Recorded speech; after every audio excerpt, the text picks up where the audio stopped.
뉴스의 진수를 보여주는 인터뷰 뉴진수.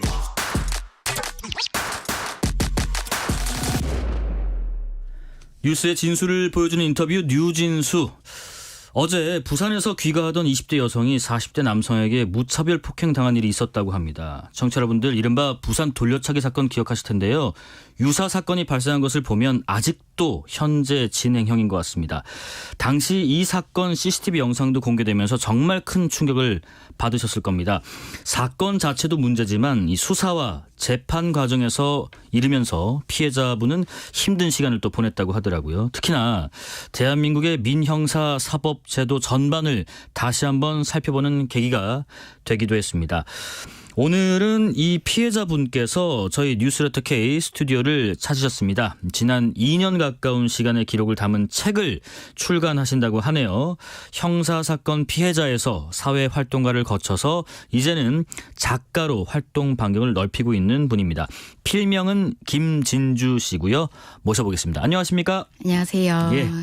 잘 지내셨는지 궁금하고요. 참 돌아보면은 무차별했던 그날의 어떤 사건을 여전히 또렷이 기억하는 분들이 참 많을 겁니다. 그동안 우선 좀 몸과 마음의 치료는 좀 잘 받고 계셨는지 궁금해요.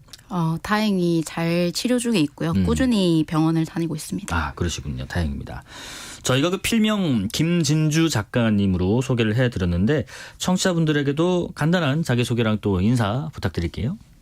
안녕하세요. 저는 부산 돌려차기 피해자이고요. 어느 날 갑자기 저도 예견하지 못한 사건으로 피해자가 돼서 범죄 피해를 경험하지 못한 분들에게도 공감을 시킬 수 있는 작가 김진주로 활동하고 있습니다. 네, 이 책을 출간하시기로 한 직후에 출연 형태로는 저희 라디오가 처음이신 거고. 네, 그렇죠. 예, 감사합니다. 우선은 약 2년 전에 일명 그 돌려차기 사건이 발생하기 전 그때의 나와 또 지금의 나는 어떻게 달라졌을까 우선 좀 여쭙고 싶네요. 사실 저는 조금 유별난 사람이었어요. 그래요? 좀 평범한 게 싫었고 뭔가 직장에서 돈을 벌고 뭔가 특별한 활동을 하지 않는 게 굉장히 의문스럽고 고민이 됐었는데 네. 이런 사건을 겪고 나서는 너무 평범해지고 싶다라는 생각을 하면서 되게 평범한 것에 대해서 비난하고 의문을 가졌던 제가 되게 조금 너무 자만한 거 아닌가라는 생각이 들고 많은 분들이 평범하다는 거에 대해서 의의를 찾으려고 하는데 평범한 것조차도 어렵지 않나라는 생각이 들고 네. 이런 사건으로 있어서 저는 오히려 더 삶의 가치를 느끼고 되게 생동감 있게 살고 있거든요. 그래서 저는 오히려 사건이 발생하고 나서 더 생동감 넘치는 사람으로 변한 것 같습니다. 삶의 어떤 가치관까지 좀 바뀌신 것 같고 또 큰 일을 겪으신 분들이 이제 부정적인 쪽으로든 긍정적인 쪽으로든 많은 변화의 기로에 서시는데 다행히 우리 김진주 작가님께서는 긍정적인 측면으로 변화하고 계신 것 같다니까 다행인 것 같습니다. 이 사건을 당하시고 나서 수사와 또 재판 과정을 거치시면서 지금 김 작가님께서 철저히 소외당했다라고 말씀하셨던 적이 있더라고요. 그때 나와 지금의 나라는 사람이 이 과정에서 극명하게 달라지게 된 계기는 언제부터였을지가 궁금해요. 사실 제 필명도 6월에 탄생석인 김진주, 진주에서 따온 건데요. 네네. 이 탄생석을 빗댄 이유는 6월 4일에 다리에 마비가 풀리면서부터거든요. 네. 근데 이 6월이 중요한 이유가 제가 마비가 풀리지 않았고 혹은 장애를 얻지 않았더라면 사실 이렇게까지 제도의 불합리함을 알 수 있는 위치가 아니었을 것 같아요. 네네. 제가 그렇게 심하게 다쳤고 심하게 다쳤는데 갑자기 극적으로 회복하고 이런 것들이 있었기 때문에 다른 피해자분들보다 더 양면을 볼 수 있었던 것 같아요. 그런 부분이 상당히 큰 계기가 되셨고 사건 이후에 뭐 이렇게 수사 재판 과정 거치시면서도 여러 가지 활동을 하셨던데 가령 이제 뭐 비슷한 일을 겪으신 뭐 피해자분들하고 연대하는 일도 하셨고 또 피해자 교육 플랫폼도 만들고 계시고요. 어떻게 보면은 나만의 피해 나만의 사건에서 좀 울타리를 치고 싶을 수도 있을 텐데 이렇게 좀 영역을 넓혀 그렇다 보니까 계속 무언가를 찾으려고 했는데 피해자에 관련된 정보는 굉장히 폐쇄적이고 네. 어디에서도 찾아볼 수가 없고 피해를 당하는 후기를 적진 않잖아요. 그렇다 보니까 어떻게 지원을 받아야 되는지 알려주는 사람도 없고 네. 그렇다 보니까 이 피해자라는 위치 자체가 굉장히 불합리하고 폐쇄적이구나. 이걸 바꿔나가야 될 게 많겠다. 이런 생각을 처음에 하게 된 것 같습니다. 네. 상당히 좀 이타적인 생각을 하신 것 같은데 4222님 얼마나 놀라셨을까요? 왜 이런 일이 반복되는 건지 솜방망이 처벌이 문제 아닐까요? 하시는 의견도 주십니다. 뒤에서 한번 얘기 나눠보고요. 이런 말씀하신 여러 가지 활동들을 하시면서 진짜 힘든데 이거 참 하길 잘했다. 내가 잘 이렇게 영역을 넓혀가고 있는 것 같다. 좀 기쁘다. 보람 있다. 이런 느낌이 드실 때도 있으실 것 같은데 언제 그런 생각이 좀 드시던가요? 사실 예. 제가 어떤 의견을 얘기한다고 해서 들어줄까? 그리고 바뀔 수 있을까? 이런 의문을 항상 가지고 있었고 네. 어떤 일에 대해서는 성과가 있는데 이건 사실 계속 맨땅에 헤딩하듯이 그냥 공중에 그냥 발길질을 하는 것 같이 네네. 누구한테 증명받을 수 있는 수치가 없잖아요. 그렇죠. 그렇다 보니까 계량할 수 있는 것도 네. 아니고. 그래서 이게 정말 내가 사회에 영향을 주고 있는가 이런 걸 판단할 수 있는 게 아무것도 없다 보니까 잘하고 있는 걸까? 네, 예. 제도의 변화가 있지 않고서야 그걸 확인할 수가 없었던 것 같고 네. 그러다 보니까 제도의 변화나 아니면 피해자분들이 연락이 오시거나 그럴 때 가장 보람차고 내가 진짜 쓸모 있는 일을 하고 있는구나 라는 걸 느끼게 되는 것 같습니다. 반대로 좀 버겁거나 어려울 때는 말씀하신 그런 때일까요? 잘 가고 있는지 어떤 기준이 없고 뭐가 이게 재단하듯이 딱딱딱 나오는 수치화가 없을 때 아니면 다른 때 좀 버거울 때가 있으세요? 저는 범죄 피해자가 사실 범죄 피해와 관련된 불합리한 제도에 대해서 따지는 위치가 되지 못한다고 생각해요. 너무 힘들고 네. 피해 회복만 해도 몇 년이 걸려요. 그렇죠. 근데 이렇게 말을 하는 사람이 나왔을 때 들어주는 사람이 좀 많았으면 좋겠다라는 생각을 하고 예. 이렇게까지 나서는데 좀 기관들이 많이 앞서서 들어줬으면 좋겠다. 많이 피해자분들이 이야기를 들어주셨으면 좋겠다. 예. 이럴 때 조금 한계를 느끼는 것 같습니다. 네, 저희 라디오를 통해서 오늘도 좀 울림이 있기를 좀 바라보겠습니다. 그동안에 그 법무부를 비롯해서 정부 관계자도 만나셨고 또 국회까지 출석해서 증언도 하셨고요. 제도적인 측면에서 참 답답하다 느끼는 부분을 이게 푸는데 이런 관계기관, 정부 관계자의 면담, 또 국회 증인 출석까지 도움이 좀 되는 부분이 있던가요? 사실 피해자와 관련된 제도는 예, 아직 걸음마에 가깝고요. 그래요. 그래서 일단 지금 제도들이 개편이 되고 있지만 사실 그거는 당연한 것들을 이제서야 챙기는 거라고 생각을 하고 그래서 그 당연한 것들이 마련이 되었을 때 그 이외의 것들을 그 이상의 것들을 요구할 수 있는 위치가 꼭 됐으면 좋겠고 예. 사실 피해자들에게는 누군가를 설득해야 되는 그 시간이 사실 그 사이에서도 피해자는 발생하거든요. 그렇죠. 그리고 이 피해자들에게 시간은 하루가 1년과 같습니다. 그런데 이 입법을 개정을 하고 이런 모든 시간들이 너무 많이 걸리다 보면 그 사이에 또 피해자가 발생하고 피해자는 국가를 놓기 마련일 것 같습니다. 그럴 수 있겠습니다. 아니 내가 난데 그리고 내가 이 피해를 입었는데 내가 아프다는데 왜 이걸 하나하나 이렇게 증명해 나가고 알리고 법적인 재단을 바라는 것이 이렇게나 절차가 까다롭고 힘든 것인가 하는 그런 어려움도 있었을 것 같습니다. 자, 책 얘기도 좀 해볼게요. 이렇게 바쁘게 활동하는 와중에 책까지 내신다고 들으니까 참 놀랐습니다. 일단 청취자분들께 제목은 뭐고 또 출간일은 언제인지 궁금하고요. 제목은 싸울게요 안 죽었으니까. 싸울게요 안 죽었으니까라는 제목의 책이시고요. 언제 나와요? 시중에는? 2월 중으로 나올 이번 달 중에 나오시고 몇 페이지 정도 돼요? 거의 200페이지 잘. 쓰시는 데는 기간이 좀 얼마나 걸리셨어요? 생각보다 굉장히 빨리 썼고요. 거의 한 달 정도 안 걸렸어요. 예. 네. 0419님, 대한민국의 법은 도대체 누구를 지켜주고 있는 걸까요? 피해자분의 이야기를 들으니 분노가 치밀기도 하네요 하셨습니다.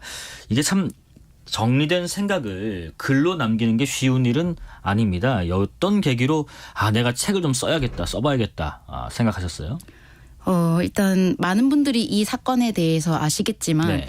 그 사건에 대해 알 뿐 피해자에 대한 자세한 얘기는 들으실 수 없었거든요. 아, 부산에서 그랬대. 어머, 어떻게 이런 일이 있었대까지는 알지만 그 뒤에 어떤 일이 있었는가. 그래서 피해자가 어떤 수사 단계나 이 재판 단계에서 어떤 지원을 받아야 되고 어떤 걸 해야 하고 이런 것들에 대해서는 한 번도 다룬 적이 없기 때문에 이거에 대해서 일목요연하게 순서대로 느낄 수 있는 그래서 많은 분들이 피해를 아직 당하지 않으신 분들도 네. 예방주사를 맞는 것처럼 백신을 맞는 것처럼 그렇게 좀 대응할 수 있는 방법을 알게 되는 책이라고 생각합니다. 물론 뭐 아직이라 하셨지만은 이런 피해가 없어야겠지만 그렇죠. 혹여나 이런 유사한 피해를 내가 원해서 받는 사람이 어디 있겠습니까? 그랬을 때 조금이라도 길 잡아야 되면 좋겠다는 바람도 있었던 것 같습니다. 오늘 소개하실 때 아까 그 김진주라는 필명을 잠깐 설명하셨는데 조금 더 구체적으로 이 필명을 쓰신 이유, 그다음에 진주라는 특정한 어떤 이름, 그게 펄 진주를 뜻하는 것도 궁금하고요. 네, 맞습니다. 네네. 진주라는 6월에 탄생석을 이제 예. 쓰게 됐는데 그때 6월 4일에 갑자기 제가 뇌 충격으로 이제 신경이 마비가 되면서 네. 오른쪽 다리가 움직이질 않았어요. 네. 그런데 갑자기 의사도 아마 장애를 얻으실 것 같습니다. 아이고, 예, 예. 이렇게 했는데 6월 4일에 발가락이 꼼지락거리는 네네. 거예요. 그래서 이때가 사실 굉장히 큰 터닝 포인트지 않았나. 사실 그때까지만 하더라도 그 사건에 대해서 알고 싶지 않았어요. 전혀 알고 싶지 않았고 그냥 저는 그 장애를 가지고 어떻게 살까에 대해서 생각을 하고 있었거든요. 그런데 기적적으로 회복하다 보니까 그 사건에 대해서 알게 됐고 그래서 이제 이 6월이 굉장히 나한테 의미가 있다라는 생각을 했고 이 진주라는 것 자체가 결국 조개 체내에 있는 이물질을 막기 위해서 만든 네네. 거라고 하더라고요. 그렇다 보니까 굉장히 제 상황과 유사하다라는 판단을 했던 것 같습니다.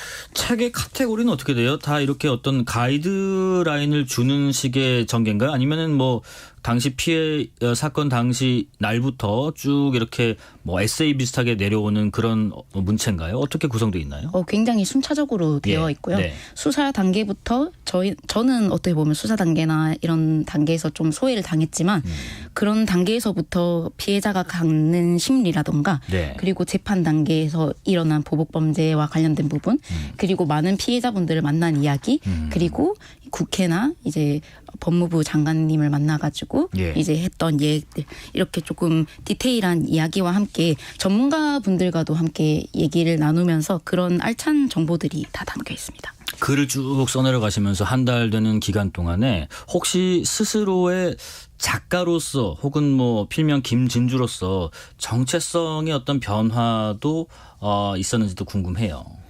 내가 글 써내면서 이렇게 또 한 번 거듭나는구나 하는 게 있었을까요? 일단 사실 피해자로서 네. 바라는 수사와 사법기관의 환상이 있었거든요. 네네. 그런데 정말 얼마나 이 책을 쓰면서 1년 동안 외로웠나. 저는 이렇게 외로운지 몰랐어요, 사실. 예. 그때는 피해자를 위해서 활동을 해야 돼. 이걸 얘기해야 돼. 이렇게만 생각을 했지. 제 감정에 대해서는 한 번도 다룰 기회가 없었는데 네. 제가 다시 겪어보니 글로 다시 적다 보니 정말 외로웠던 거구나. 그래서 더 이걸 얘기하려고 하는 거구나. 네. 라고 느끼게 된 것 같습니다. 여러분들은 지금 일명 부산 돌려차기 사건의 피해자에서 작가로 거듭나신 필명 김진주 씨와 말씀 나누고 있습니다. 0282님 용기가 대단하십니다. 경종을 꼭 울려야겠다고 생각하셨는데 정말 잘하셨습니다 하시고요. 8805님 피해자가 아닌 생존자라고 부르고 싶습니다. 더 힘내세요 하십니다. 자, 혹시요 우리 김진주 작가님께서 앞으로 나는 작가 아니면 뭐 연대 활동가 뭐 어떤 걸로 좀 불리면 좋겠다는 바람이 있으세요? 작가가 그래요? 괜찮은 것 같네요. 네, 그럼 계속해서 제가 작가님으로 호칭을 하겠습니다. 이 책에요. 최윤경 계명대 심리학과 교수님 그리고 오지원 법률사무소 법과치유 대표 그리고 저희 KBS의 이유민 기자의 인터뷰 내용도 실으셨던데 이것들을 게재하면서 어떤 부분을 말하고 싶으셨던 거예요? 책 제목이 예. 싸울게요 안 죽었으니까잖아요. 예. 여튼 제가 살인 미수의 피해자이다 보니까 상계 기적인가 그리고 상계 다행인가 네. 한때는 이런 고민도 한 적이 있었어요. 괜히 살았다. 어이구. 이런 생각을 했었는데 네네.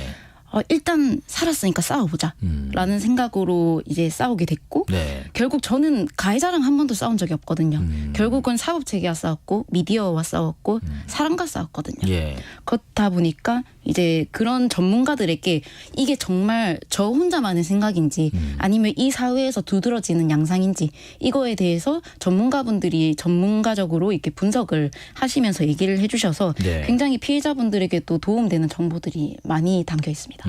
그래서 이제 나의 어떤 시각과 이야기 주장도 있지만은 이것을 바라보는 전문성 있는 시각도 같이 좀 게재를 해서 좀 객관화도 하고 싶었다는 말씀이신 것 같고요.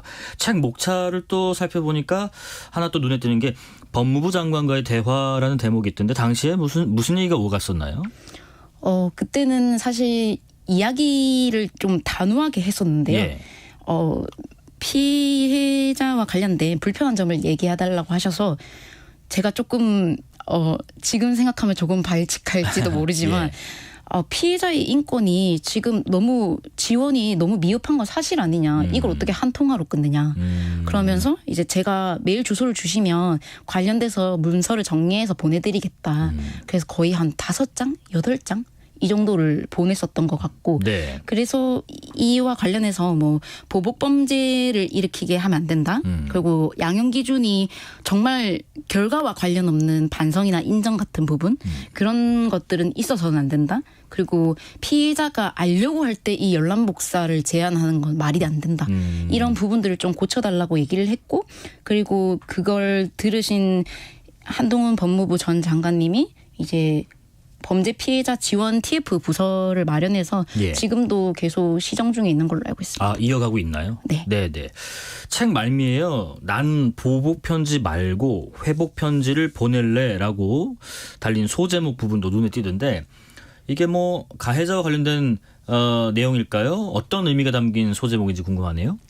네, 가해자한테 보내는 편지이고요. 예. 사실 누구보다도 가해자가 교화됐으면 하는 사람이 저일 것 같은데요. 네. 지금 재판이 끝나고서는 사실 조금 희망을 놓았죠. 그런데도 불구하고 이 책을 보면 그나마 회복할 수 있을까? 내 마음을 조금이나마 이해할 수 있을까? 내가 왜 이랬는지 조금이라도 후회할 수 있을까? 그런 의미에서 가해자는 아마 모든 재판이 끝나고 나면 보복 편지를 보낼 거라는 걸 전 예감하고 있거든요. 예. 그렇다 보니까 차라리 제가 먼저 보내겠다. 그리고 좀 정성스럽게 모든 한자 한자를 적어서 보내야겠다라는 생각으로 맨 끝에 구성을 했습니다. 그렇게 보내야겠다라고 해서 구체적으로 이 사람이 이 가해자가 무슨 생각을 하면 좋겠어요? 저는 솔직히 예. 말하자면 조금 저를 무서워하고 숨어 살았으면 좋겠어요. 그래요? 네. 네네. 작가분들은 이제 책이 나오면은 출판 기념회 아니면 뭐 독자와의 대화, 뭐 북 콘서트도 하고요. 이런 시간을 좀 일반적으로 갖는데 출간된 이후에 2월 안에 좀 나오면 뭐 비슷한 일정 같은 게 혹시 있을지 궁금하고 아니면 또 앞으로의 뭐 이런 책과 관련된 유의미한 계획들이 잡혀 있는 게 있으면 소개를 좀 해주실까요? 얼굴이 없는 피해자다 보니까 네. 그런 걸 감안해서 기획을 하고 있는 중이고 3월 안으로 그래도 많은 독자분들이랑 이야기할 수 있는 시간은 마련하고자 하고 있습니다. 그래요? 그러면은 독자분들하고 좀 이렇게 어쨌든 접해야 될 텐데 그때도 이제 사실 좀 드러나는 게 좀 부담스러우실 텐데 어떤 좀 장치 같은 걸 좀 마련해 놓고 소통을 해야겠네요. 네, 그런 방법은 열심히 강구 중에 있습니다. 네. 그리고 또 SNS나 이런 공간에서는 또 활발하게 적극적으로 좀 교류하고 접하고 소통하시고 그러시잖아요. 그죠? 네. 예. 조금 더 장기적으로 볼 때 이번에 출간 이후에 그다음에 뭐 이렇게 독자들과 만남 갖는 것 이후에 한 5년, 뭐 10년 좀 장기적인 어떤 플랜이나 조금 막연할 수 있어도 이런 계획이나 꿈 내지는 목표가 있다 싶은 게 있으면 혹시 말씀을 좀 해줄 수 있을까요? 저는 사실 책을 쓰게 된 게 예. 결국 범죄 피해자가 숨어 살지 않는 사회를 만들기 위해서였거든요. 그래서 이게 첫 단계라고 시작을 하고 네. 저는 근본적인 범죄나 범죄 피해에 대해서 편차를 줄이려면 결국 피해자가 어떤 교육을 받을 수 있는 온라인 교육 플랫폼이 필요하다고 생각을 해서 네. 지금 그와 관련해서 창업 준비를 하고 있고요. 그래서 이 범죄 피해자 대상으로 하는 것뿐만이 아니라 나아가서는 사회에 꼭 필요한 교육 플랫폼으로 나아가는 그런 일을 하고 싶습니다. 그 플랫폼 창업 준비는 혹시 어떤 분들하고 같이 좀 만들어 가고 계세요? 지금은 혼자 하고 있습니다. 혼자 하고 계시고. 하지만 뭐 많은 범죄 피해자분들이 그런 경험이나 불편한 점들에 대해서 계속 얘기를 해주고 있기 때문에 여러 피해자분들이 도움을 주고 계십니다. 혹시 그 책을 이제 그 집필하는 과정에서 주변에 좀 막힐 때가 한 번씩 있었을 것 같기도 한데 그럴 때 좀 조언을 구한 대상이 있나요? 뭐 가까운 가족이랄지 뭐 지인이랄지? 사실 조언을 구하기보다는 네. 그럼 이 책에서 지금 간절하게 필요한 사람은 누굴까를 생각했을 때 계속해서 네, 네네. 피해자가 지금 하루 빨리라도 봐야 되지 않을까라는 생각에 조금 많이 급하게 썼던 것 같고 네. 그래도 한 톨 한 톨 정성스럽게 빠르게 적으려고 노력했던 것 같습니다. 좀 마음이 급했던 이유는 이 책이 얼른 세상에 나와서 지금 앞으로의 물론 없어야 될 피해를 당하실 분들도 보면 좋겠지만은 그 전에 나와 비슷한 피해를 가지고 몸과 마음의 상처를 갖고 있는 그런 분들이 빨리 봤으면 좋겠다 그런 마음도 있었을까요? 네. 정말 똑같습니다. 정확한 얘기를 했네 제가. 네. 자 그리고 김 작가님의 지난 활동을 좀 되돌아보면 아까도 문자 여러 가지 왔었는데 이런 용기 또 행동에 박수를 보내신 분들 참 많으신 것 같습니다. 참 여러 가지 이유로 좀 어려운 세상에서 지금 시리에 빠져 있는 분도 계시고 한데 이렇게 꿋꿋하게 살아가시고 또 어떻게 보면 삶의 가치관이 조금 더 긍정적으로 변화하고 그것을 또 다른 분들에게 널리 좀 전파하고 싶은 마음도 크신 것 같은데 자 이렇게 좀 어려운 분들 지금 시리에 빠진 분들에게 희망과 용기를 좀 줄 수 있는 말씀을 좀 제한 없이 드릴게요. 좀 길게 하셔도 됩니다. 일단 범죄 피해는 누구나 당할 수 있는 거고 네. 여러분들은 불행한 사람이 아닙니다. 그리고 여러분의 잘못이 아니란 걸 기초적으로 알고 있다고 하더라도 사실 겪다 보면 자기의 탓으로 돌리는 경우가 굉장히 많이 있는데 정말 여러분의 잘못은 하나도 없고 그리고 피해자분들에게는 많은 선택권이 주어져요. 뭐 공론화를 시킬 수도 있고 조용히 그냥 새로운 삶을 살 수도 있고 근데 그런 선택들이 어떠한 것도 옳지 않고 네. 모든 선택을 다 존중해야 된다고 생각을 하고 그 선택에 후회하지 않을 선택만 하면 된다라고 생각을 하고요. 네. 많은 분들이 조금 고립을 택하시는데 생각보다 이 세상에는 좋은 사람들이 많거든요. 그렇다 보니까 조금 더 이기적으로 도움을 요청을 하셨으면 좋겠고 네. 많은 분들이 이제 범죄 피해를 겪지 않으신 분들 그리고 저도 옛날에는 그랬었고요. 많은 범죄자들을 보고 욕을 하지만 범죄가 있으면 결국 피해자가 분명하거든요. 예. 피해자가 있다라는 자각을 먼저 해주시면 좋을 것 같고 많은 피해자분들이 이 대한민국에는 존재하니까요. 여러분들의 일이 되지 않도록 그리고 여러분들의 일이 되더라도 불합리한 대우를 받지 않도록 계속 사회 문제에 대해서 관심을 가져주셔야 이런 억울한 일을 당하지 않고 저와 같이 라디오에 나오는 일은 없을 겁니다. 혹시 그런 그 질문에는 어떤 답을 해줄 수 있을까요? 뭐냐면 왜 나한테 하필 이런 일이 생기지? 왜 나한테만 이러지 하느라 이런 좀 신세 한탄이랄지 뭐 답답한 마음에만 계속 빠져 계신 분들한테는 무슨 말씀을 좀 해주고 싶으세요? 사실 제가 그랬고요. 네. 저도 정말 인생에 굴곡이 많았는데 이런 사건까지 겪을 줄이야. 네. 와 진짜 너무 재수가 없다. 이런 생각을 했었는데 결국 그렇게 많은 굴곡이 있어서 이렇게 대처를 잘할 수 있었지 않나 라는 생각이 들고 되게 삶이 단단하고 굵어진 것 같은 그런 느낌이 있거든요. 네네. 그렇다 보니까 우리가 타임머신이 개발되지 않는 이상 이런 고민은 결국 스스로 지옥을 만드는 거거든요. 그렇기 때문에 그런 것들보다는 어떻게 변화해 나가지, 어떻게 치료를 더 해보지, 이런 변화에 좀 집중을 하셨으면 좋겠다라고 생각합니다. 혹시 MBTI 어떻게 되세요? 저는 ENFP입니다. 아, 그러시군요. 문자 몇 개만 읽어드리고 마무리할게요. 2358님, 저는 세 자녀의 아빠입니다. 우리 국민들이 작가님을 지켜드릴게요 하시고요. 9778님, 사건 영상 보기만 해도 정말 무서웠는데 이렇게 건강이 회복되신 것 아마도 피해자들을 위해 싸우고 좋은 제도를 만들기 위해서 아닐까요? 대단하고 용감하십니다 하시고요. 3993님, 피해자에게 피해의식을 떨쳐버리고 당당하게 살라는 메시지 큰 울림으로 다가옵니다. 응원합니다 하셨습니다. 감사한 문자들 좀 읽어드렸고요. 여기까지 말씀드려보겠습니다. 지금까지 부산 돌려차기 사건 피해자에서 싸울게요 안 죽었으니까의 작가로 거듭나신 필명 김진주 씨였습니다. 응원하겠습니다. 고맙습니다. 감사합니다. 자, 실시간 교통정보 알아보겠습니다. 교통정보센터 유하영 리포터 나와주세요.